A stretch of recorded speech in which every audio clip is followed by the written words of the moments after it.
In this video, we're going to be looking at some things called functions, which are really powerful tools, and they're basically little subprograms that you can have inside your main program.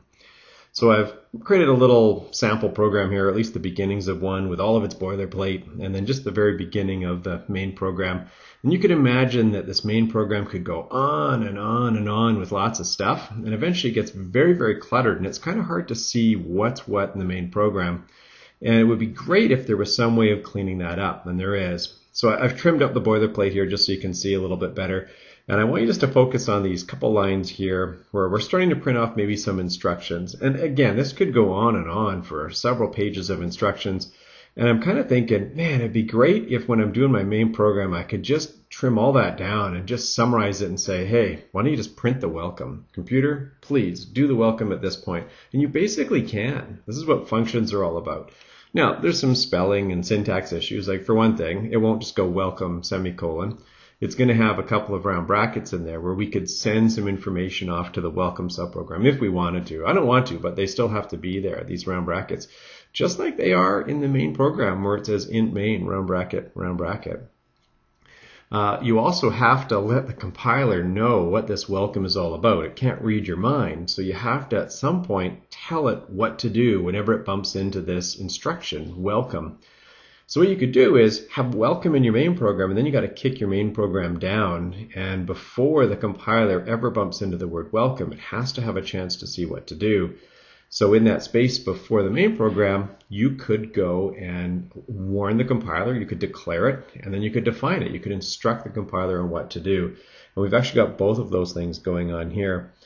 So it's kind of like another little program ahead of the main program. And a couple of things here. You'll notice this one starts with the word void. And we'll kind of see how that fits into the bigger picture in a minute. But basically it's saying, you know, you're going to do some stuff, and then when you're done, you don't have to send anything back to the main program. You can just go back to the main program and keep doing what you're doing, but there's no numbers that need to be returned. So in the next part of this, after the word welcome, which is the name of it, as we've declared it, there is this opportunity to send information, and I'm choosing to send none. So there's nothing occurring between these round brackets. Take note of this. There's no semicolon here. It's important that you don't put that in at this point. Okay, it's just the way the spelling works in C++, but no semicolon after the declaration of the function. In this particular case here, we've actually got both declarations and definitions. This first line is the declaration. It's warning the compiler, hey, there's going to be something later on called welcome, and this is the spot where you can see what to do. And here's the definition. Here's the instruction for how to actually go and execute this welcome subprogram, this welcome function. Now, in the main program, it's going to just go and plug away until it gets to this line, welcome. And it's going to then say, oh, okay, wait a minute, I've seen that before. It was declared up above. There were some instructions telling me what to do. And once it gets to that line in the main program, then it will go back, jump up, execute this code. So it'll print off all of your instructions. And then as soon as it gets to this return line in your function, in your subprogram, it knows, okay, look, that's the end of it. It's time to go back to the main program, right where you were. So once it gets to that return, it's going to say, all right, time to go back. Let's go back here and then keep on going. And then it'll finish executing the program as it normally should. This particular layout is what we call a declaration and a definition. You've got both of them happening. There is a way that you can actually do it in two separate parts, and it's actually really, really powerful to do it in two separate parts. Sometimes when you're going and coding, you want to be able to do this. You want to be able to jump right into your main program, get to here and say, you know, this is the spot where I want to do a big welcome, but you don't want to bog yourself down with trying to sort out all the little details about how you're going to do that welcome right now. You want to be thinking big picture, and then you'll come back down to that smaller little detail later. The compiler is going to be upset, though, if it doesn't see what to do. So what you could do is you could just warn it that it's coming. So this is what we call a declaration only. It doesn't have all the body of the function to it. It's just got the header line there saying, hey, there's this subprogram coming, this function coming called welcome. It doesn't kick anything back. It doesn't take anything with it. It's just going to be a little sub function that goes and does some stuff. Notice that there's a semicolon, though, if you're going to do it this way. But there's no body to this function. Just a little declaration saying later on you're going to see this thing called welcome. Now that's great, but at some point the compiler needs to know what to do. But you might go and sort out what to do well after you've written the main program. This is actually how most people write their code. So then when the main program's done, it's nice and simple because you're using these big ideas. Then underneath the main program, then you can go back and say, oh yeah, here is this welcome thing. And you have to put the whole declaration in there again. Notice there's no semicolon down here at the bottom. And that's where you can go and put in the full body. But it might look more cluttered to you, but it's a very powerful way of doing things because you can write your main program and just kind of warn it, just declare the things, and then do all your definitions of those functions later. And that's just a really powerful way of doing some coding. So you've got the declaration up at the top, and then the definition, the actual full instructions down below. Okay, so I'd mentioned a little bit about that void and how functions can sometimes take numbers with them as they go do their little journey and then bring some numbers back to the main program. Totally new program here. This one's going to do something a little bit more interesting than the one that's on the screen. This welcome one, it was kind of boring. It didn't send any information to the function in that spot, right? So where I've written send information to the function here, yeah, it never bothered, just totally blank. And it's not bringing anything back. I think we can do better. So instead of returning nothing like this one does, it just says return, and then, yep, nothing's coming back at it. We're going to do something that's a little more impressive. And you've kind of seen this with the main program. The main program actually doesn't say void, it says int. And then down here it says return, and then there's a number. And this one's just returning 0. And you may have noticed at the end of running your code, it always comes back and says returning 0. And a lot of you have played around with changing that to like 42 or whatever number makes you happy. We're going to do that sort of thing where the function takes some numbers and then sends some numbers back right here. So this is a simple little program, and it's going to ask the user for a couple of numbers and then find the biggest one and then print the biggest one out. There is a function inside it to kind of clean things up a little bit, and right now I haven't declared or defined it yet. I've got this main program going. I'm kind of looking through it. I'm warning the main program that I need 3 variables. X and Y are going to be some numbers from the user, and then I'm going to try to figure out the biggest one, the maximum one of those two, so that I can print it off later. So those have been declared. 3 little spots have been set aside for us in the main program. And then just some usual code here. I'm going to ask them for one number, ask them for another, storing those in X and Y. These are variables that are part of the main program. And then here's the cool part. I don't want to clutter up all my main program here with how I'm going to find that maximum.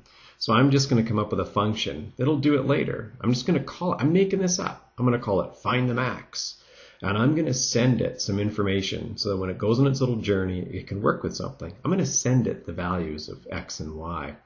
And that now is going to figure out the maximum, but I need it to come back to me. So I'm going to tell that function when I declare it and define it to return the biggest number of the two, X and Y. And it's going to come back to the main program, drop it right there, and then it'll get stored into this variable that's just waiting to go called biggest. And then at the bottom, we can actually go and print it off. So these X and Y's, these are going to be the numbers that the user's already entered, and I'm sending it off. Kind of, here's the baggage to go with you on that journey.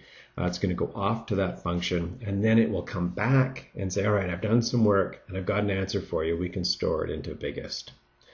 Finally, at the end, we can print off the biggest number. No big deal there. So what we need to do now is go and create this function called find the max. So I'm just kicking my main program down, making some room, and then here it is. So this one's a little bit different than that welcome one because it sends information, or I should say it receives information and then sends it back, returns it back. And that's all pretty clear in this declaration line. We've got a couple of things on the go that are kind of interesting here. This first part inside the red brackets, where it says int A and int B. That says, hey, you should expect some numbers coming at you here, and you're going to need to store them. And you might be thinking, well, we kind of already have. They're stored in X and Y.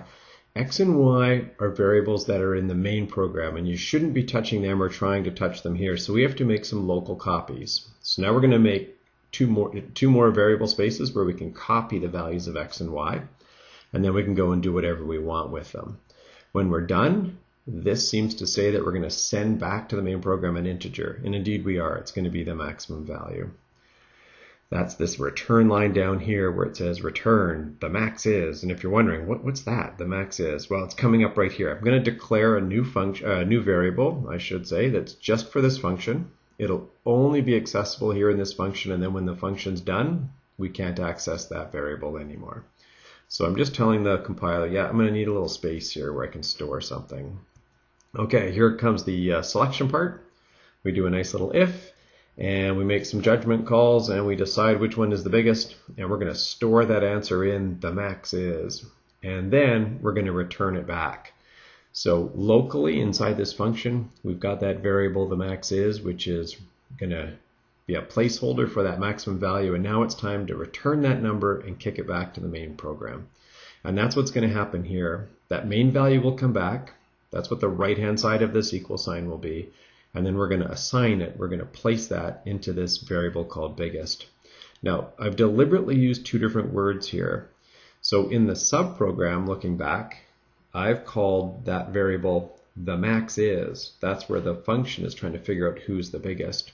And then when it returns back, the max is doesn't really matter anymore. In the main program, we're going to call that answer biggest. And then we're going to go and print that biggest one out on the screen. So a couple of key things just as we finish up here. This is what it looks like when you go to declare a function where you're going to have some information come into the function and leave. You don't have to do both. You can do one or the other. This one's got them both.